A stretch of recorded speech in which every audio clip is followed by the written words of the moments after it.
Hello, this is Kate from dailytarotgirl.com, and this is your weekly tarot card reading. Except for this week, I'm actually using an oracle deck for a change. So I'm going to be reading from the Magick and Mediums Oracle by Anielle Reid.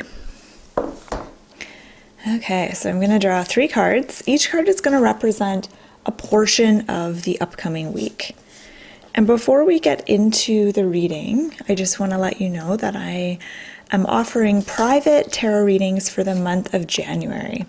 So I only offer personal and private readings once or twice a year. So if you would like a reading from me, now's a good time to get one.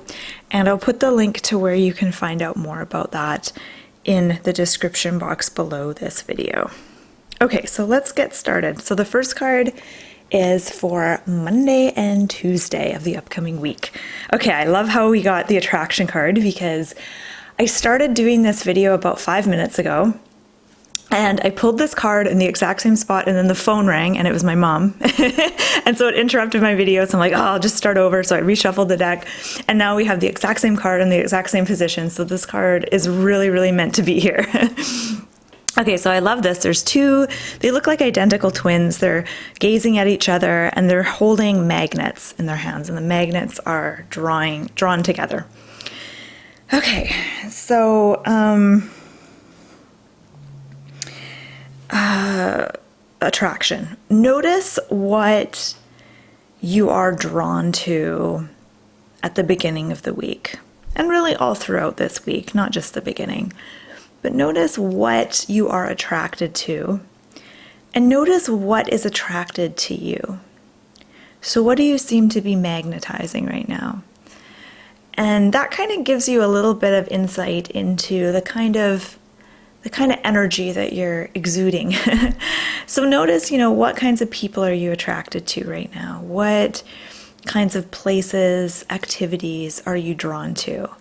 You may even find that there's like a particular color that you're really drawn to right now, or a particular food or something like that, or there's something that you really want to learn more about. So just notice the kinds of things that you're attracted to right now. And likewise, notice the kinds of things that you seem to be attracting into your life, especially this week. And I don't really know if there's anything else I want to say beyond that. Just, be aware of that. Be aware of what you're attracted to and follow your attraction. So don't just notice what you're attracted to, but let your attraction guide you when it comes to exploring new things and that sort of a thing. I think that I love that saying that opposites attract. In this case, these 2 people look very similar. So that isn't always the case. Sometimes like attracts like. But I think often we are attracted to the things that we need more of or that we are deficient in. We're sometimes drawn to those particular things or those particular people, like people that represent something that we're in some way, perhaps even unconsciously, working on. Like, for example, if you're someone who's really passive and avoids confrontation, you may be really sexually attracted to people who are kind of jerks or who are really comfortable with confrontation and being aggressive or assertive. So yeah, just notice what you're attracted to this week and know that sometimes we're attracted to the things that we need in our life. And of course, there's also a dysfunctional component to this when we're attracted to things we don't need. But that's a whole nother topic. So let's look at the next card. So the next card is for the middle of the week. It's for Wednesday and Thursday. Let's see what is in store. Oh, okay. So here we have the card of Sacred Space.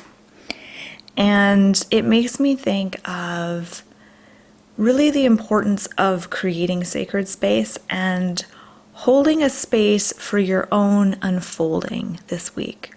And what I mean by that is when we create a sacred space, it's like we create a container for something to happen. It's like we create an environment, an opportunity for something to possibly happen. So for example, like when I think of creating sacred space, I always do this when I have a hot bath in the evenings.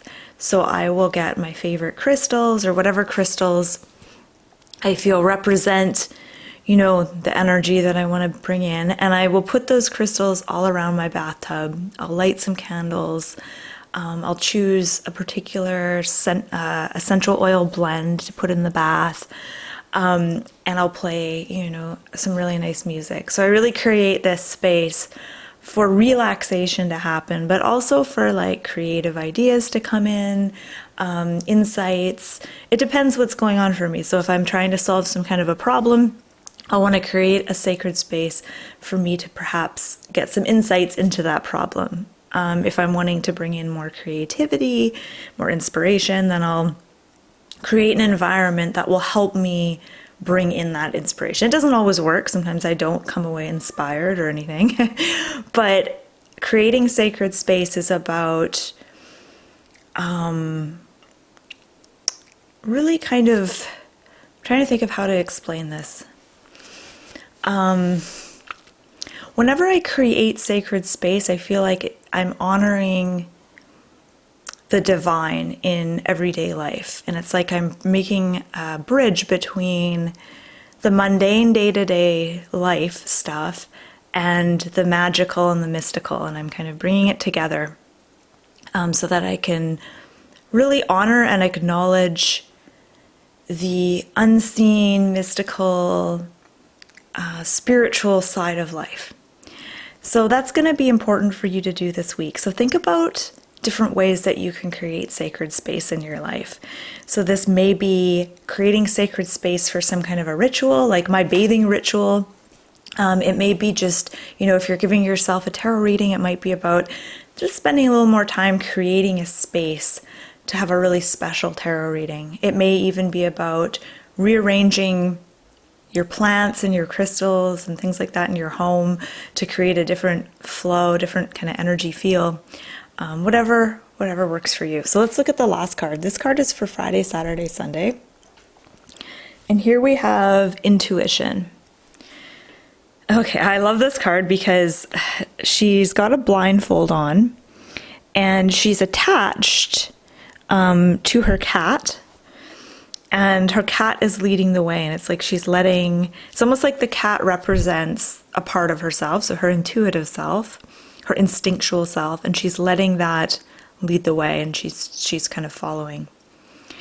But what does it mean for us for the weekend, the end of the week? I mean, one way to interpret this card is, pay attention to your intuition this weekend and make the effort to tap into this side of yourself. So your intuitive self is it's like an invisible realm. It's not really tangible. That's the frustrating thing about intuition, is it's not really tangible in the same way that, intellectual information is, like getting concrete information. Like you're doing research on something, that feels more tangible than intuition, right? Intuition is like a feeling, it's like a hunch. So intuition is this like unseen realm, and it represents the side of us that I will say it's like our feminine side, it's our yin side, it's the part of us that is feeling. It's like an emotional feeling, it's that other aspect of self. And then we have the other side of ourself that's like the more yang, masculine side, that's more about getting concrete information. It's more about doing research. It's about taking action, getting out there in the world, and that kind of extroverted energy, whereas intuition is that introverted energy. So this weekend is a good time to really indulge yourself when it comes to your introverted side and going within and exploring your intuition. And I like how it comes after sacred space, because you create that sacred space midweek, and that kind of allows your intuition to come out. Because intuition, in some respects, is actually kind of shy. And I mean, our intuition is always there working for us, but I think that when we create a space that really allows intuition to step forward, that can be really phenomenal. I always find that my intuition will speak to me when I'm like in the shower or in the bath, or if I'm out for a walk. And it's almost like because I've kind of created that space for intuition to come forward, and then it does. All right, so let's look at all these cards together and see if there's, oh goodness, I've gone way over my 10-minute time limit. Okay, I'd better wrap this up.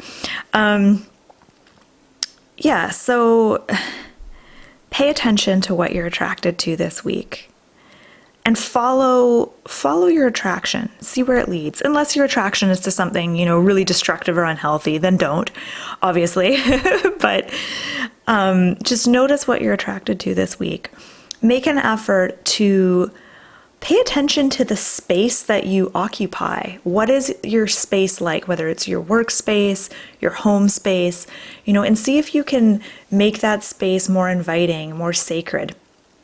And all of this, I think, is going to lead to connecting more deeply with your intuition and with that invisible, mystical side of yourself at the end of the week. So if you have any observations on these cards, please feel free to share. There's so many interesting themes here. Like there's an inverted triangle here. There's the circle that she's standing in. There's like this path that she's walking on. There's so many cool symbols that we could delve into. So I invite you to share your own observations here if you feel up for it. And I just want to say thank you so much for watching, and I hope you have a wonderful week. And if you're interested in learning more about tarot and oracle cards, you can check out my website, dailytarotgirl.com.